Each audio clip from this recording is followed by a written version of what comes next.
You know, one of the worst things about corporate America or just bigger companies out there is what the hell is this HR department? Human resources department? Or is it really just a department for women to be able to run rapid and do whatever the hell they want? A few days ago, my friend and fellow author Phil Mitchell, who works with abused men, posted a question on X that immediately caught my attention. Not because it was complicated, not because it was controversial, but because it exposed something that millions of men have been feeling for years. He asked, imagine you are gathered into a room with other men you work with. A Mm-hmm. facilitator says he's going to speak to you about toxic masculinity, the importance of respecting women, and the harms perpetrated by men against women. Okay. What would be your immediate reaction? What do you Who the fuck did what? That would be my immediate reaction. Which one of you guys did who, what to who? And now we're in trouble. All of us are in trouble. think you would feel in that moment?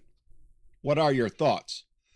And I'm genuinely curious to see how you would all answer that. So put your thoughts down in the comments because I do want to hear what you have to say. And Dan, if you watch my videos, I don't know if you do, but yeah, no, I think I would be thinking, oh, we just got accused.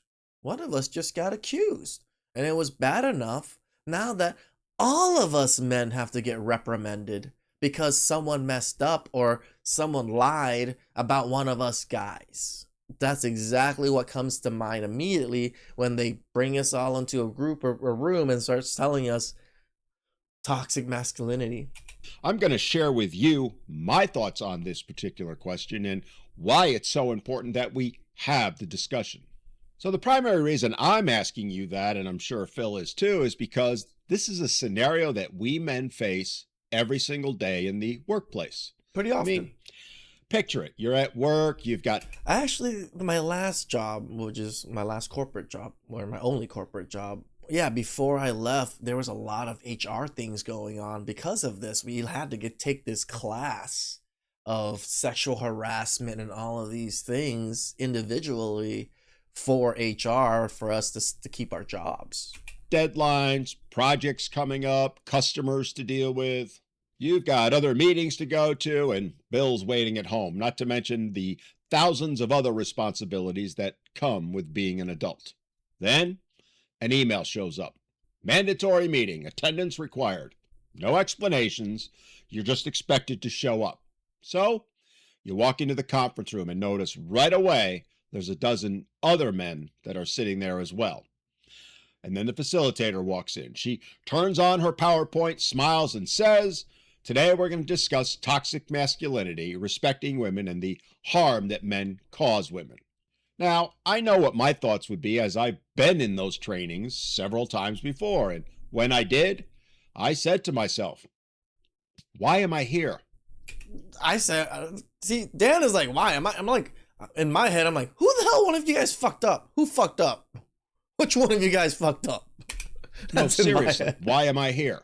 What exactly have I done to warrant this? I've never assaulted a woman. I've never abused a woman. I've never harassed a woman.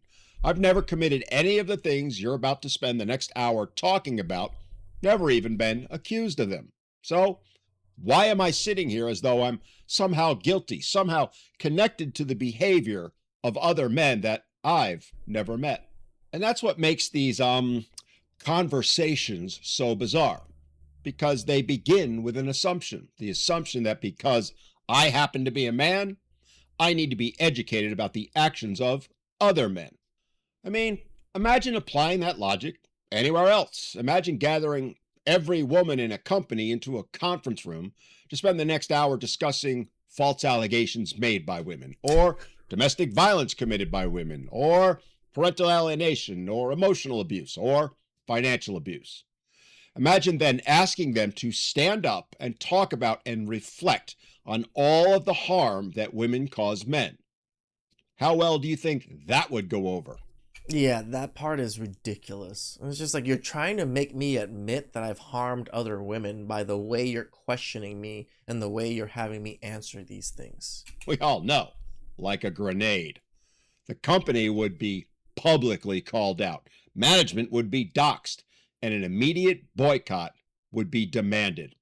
How dare this company label women like that? How dare women be generalized? Yet, when it's done to men, as it is every day in corporations across the world and has been done for years, not a word is said. The double standard is astounding, and let's face it, accepted. Because if you did have a meeting like that, women themselves would immediately ask the obvious question, the very same one we men are asking, which is, what does any of this have to do with me? And those women would be right. Because individuals are not responsible for the actions of strangers who happen to share the same sex. Yet somehow, when it comes to men, when men ask that same question, we're told we're being defensive, told we're being misogynistic, told we're refusing to acknowledge our inherent toxic masculinity. We're just men, doing men things, operating as men. Some people are toxic, some people aren't. That's it. What is this toxic masculinity? It's like, so when women are masculine and do the exact same thing, are they toxic masculinity also? Like, just to put toxic in front of a moniker like that is kind of ridiculous. All right, can we just say toxic people, toxic women, toxic men? All right, instead of generalizing a whole behavior or a general behavior of men. That's No, crazy. what we're being is logical.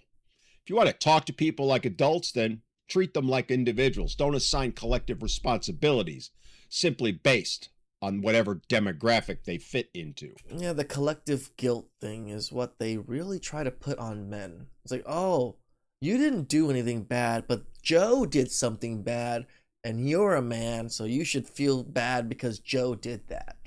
It's like, why? Like, I feel bad. Yeah, Joe shouldn't have done that, but I shouldn't feel responsible for it. The fact is, the overwhelming majority of men, as in well over 99% of them, are not spending their lives harming women. We're not. They're going to work, they're paying taxes, they're raising their families, That taxes one is 100% sure. taking care of aging parents. They're fixing things, building things, protecting people. They're trying to create decent lives for themselves and all the other people that they care about. Yet, when men are discussed in public, the conversation pretty much every single time starts with the worst examples imaginable. Yeah, it makes it seem like this is what women think men are. Like, as soon as we're born, all we think about is, like, how do we fuck women over? How do we take advantage of women and screw them over to the best of our abilities? I assume that this is what most women are like thinking in their heads or something. Because the way they talk about men is as if men were literally just contemplating and coming in together and congregating and just having meetings, just like, how much do we hate women and just how can we screw them over the most? It's ridiculous. Like, most men don't even have time to talk to other men because we're so busy with our own lives. Because, guess again, most men don't even have close friends. And I ask you to imagine if every conversation about women started with the worst of women. Say the most abusive women, the most manipulative women, the most dishonest women. Imagine if we started every conversation about women by asking how come all the teachers being caught essaying their students now Or women. are female. Well, we don't have to imagine too hard because we know exactly what would happen if anyone did that. People would immediately recognize how unfair that is and call it out for the generalization and hate that it is. And again, they'd be right to. Because it would be unfair to paint all women as pedophiles or rapists based on the actions of a relative few. Something society and women, though, have no problem doing to men. Amazing, isn't it? The average woman shouldn't have to answer for the actions of a few terrible ones. True. Any more than the average man should have to answer for the actions of a few terrible men. The standard should be identical for both, because that's what equality actually looks like. Not special rules, not different rules, but the very same rules. The same rules for everyone, yet that's not how the game is played, is it? Worse, anyone pointing that out is quickly attacked and labeled as hating women. And here's what I think many men find most frustrating and frankly disgusting. And that is how most men already know how to treat people Yeah. with respect. Like, that's the thing about men. We disrespect, we get consequences immediately. We already understood what disrespect was and how disrespect is received because other men do not like disrespect. So we don't go around disrespecting things. Maybe there's some younger men out there that haven't learned, but in general, men aren't out there yelling at other men, cussing at other men, or cussing at people or attacking people in general like that. Most men learn that as a child, so Yep. they don't need some corporate seminar, one that singles out men and only men, to explain that hurting people is wrong. The assumption behind the lecture is, frankly, more insulting than the lecture itself, because it speaks to the anti male bias that exists in our society and throughout the workplace. The one that starts from the premise that men, simply by virtue of being men, require correction. That masculinity itself is something suspicious, something dangerous, something that needs to be managed. And after hearing that message for years, most men have simply stopped listening. In fact, more and more, they've even stopped working. Recent This is true.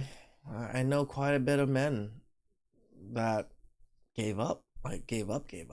They don't even want to do any of the basics things that people do as an adult, which is, pretty sad because now society is just going to be a lot of bums. estimates put it at about 10 to 11 million men in the United States alone having chosen to leave the workforce. That is a huge number, and it's growing every day.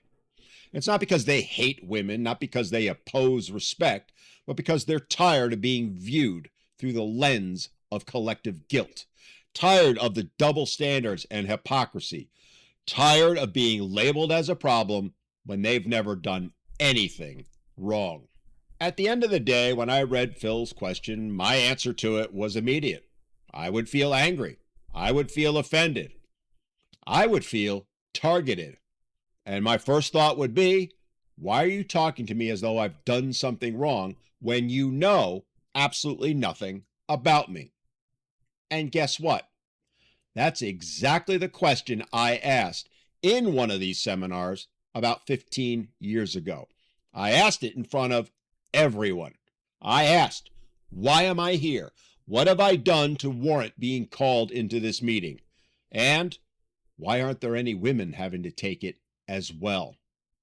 The looks I got from the head of HR, well, let's just say they could have melted glass. And of course, I got called into her office shortly Of afterward course, because you were being toxic masculinity. to discuss my disruptive behavior, to which I replied, oh, you mean my behavior at calling out the fact that you've labeled every man working here as a potential threat and not one woman? You mean the obviously sexist corporate policy that is in place? Long story short, about 2 months later, I got downsized out of that job. And frankly, I couldn't have cared less because I was already interviewing for another one.